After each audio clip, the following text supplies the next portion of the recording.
Hello everyone, welcome to Exam Info academy.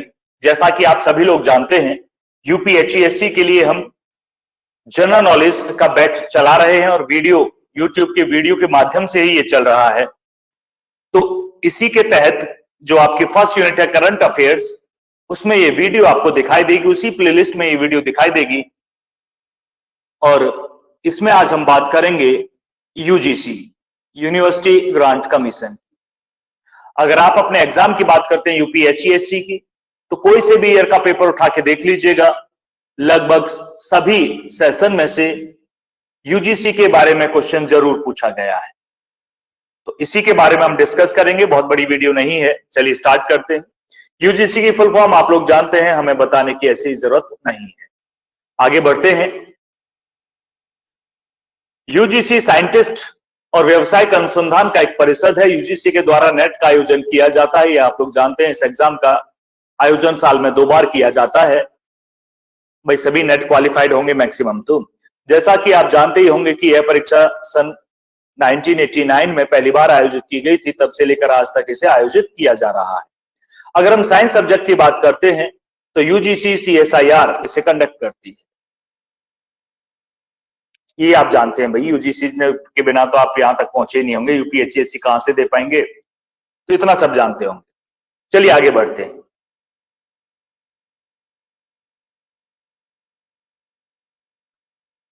आगे बढ़े तो हमें इसका पढ़ना है इतिहास, यूजीसी का इतिहास, हिस्ट्री,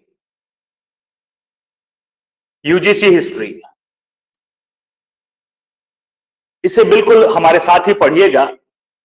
यूजीसी कब से गठन हुआ, कब से क्या क्या कदम उठाए हैं, और इन्हीं से क्वेश्चंस पूछे जाते हैं। और ये बहुत एक या 2 मिनट मुश्किल से लगेंगे।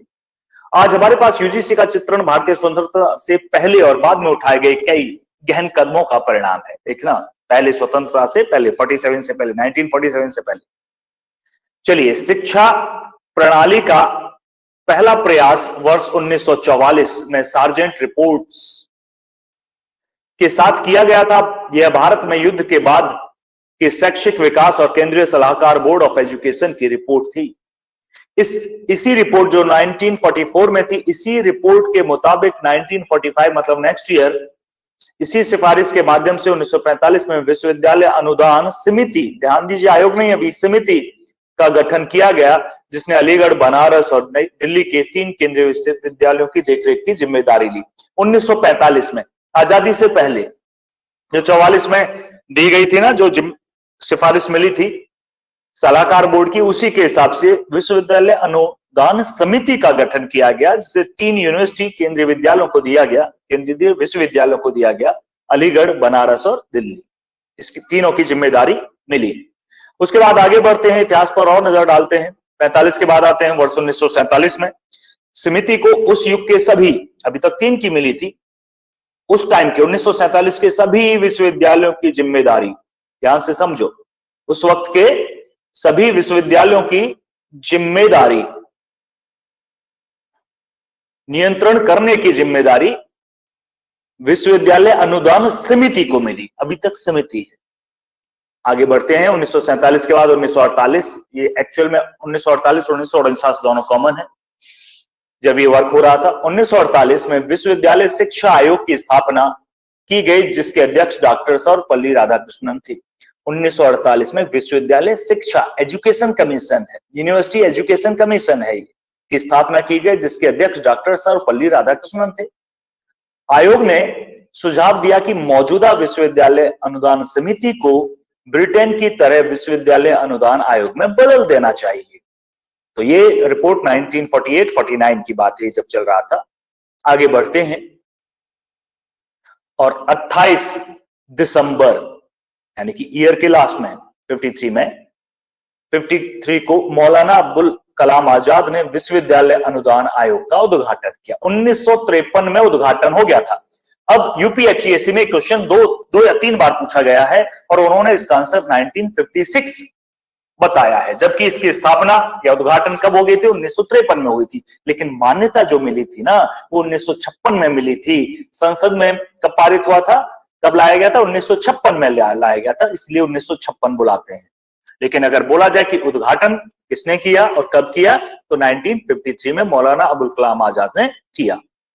चलिए आगे बढ़ते हैं।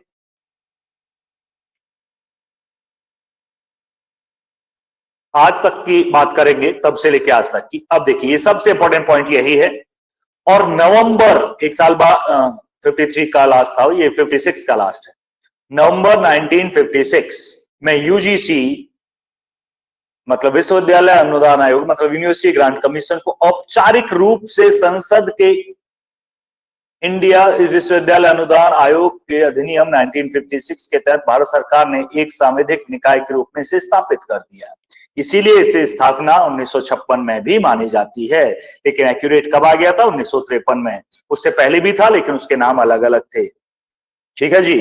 तो ये है इसका काम, विश्वविद्यालयों में शिक्षा के मानकों पर नजर रखना, समन्वय करना, निर्धारण करना और ग्रांट पास करना होता है। चलिए आगे बढ़ते हैं।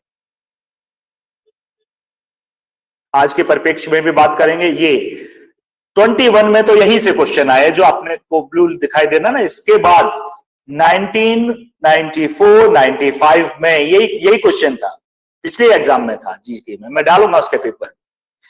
यूजीसी ने भारत में क्षेत्रवार शिक्षा प्रणाली को नियंत्रण करने के लिए पुणे, हैदराबाद, कोलकाता, भोपाल, गुवाहाटी और बेंगलोर में 6 केंद्र शुरू किए। वर्तमान में प्रधान कार्यालय तो नई दिल्ली ही है, जो बहादुर शाह जफर मार्ग पर स्थित है, लेकिन इसके 6 और हैं केंद्र क्षेत्रवार। कौन कौन से हैं? पहला पुणे, ऐसे याद रखिए, हैदराबाद, फिर कोलकाता, भोपाल, मध्य प्रदेश में चले जाइए, फिर गुवाहाटी, फिर बेंगलोर। ठीक है जी। और मेन जो प्रधान कार्यालय वो नई दिल्ली में है। फिर से देखिएगा, पुणे, याद रखिएगा, पुणे, हैदराबाद, कोलकाता, भोपाल, गुवाहाटी और बेंगलोर।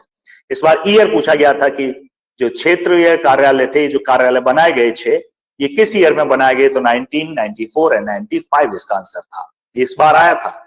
और इस बार जो करंट का क्वेश्चन है ये आ सकता है, जो मैं बताने जा रहा हूं, ये है इन फरवरी 2022, यानी कि करंट में भी जाएगा। इसी फरवरी की बात है।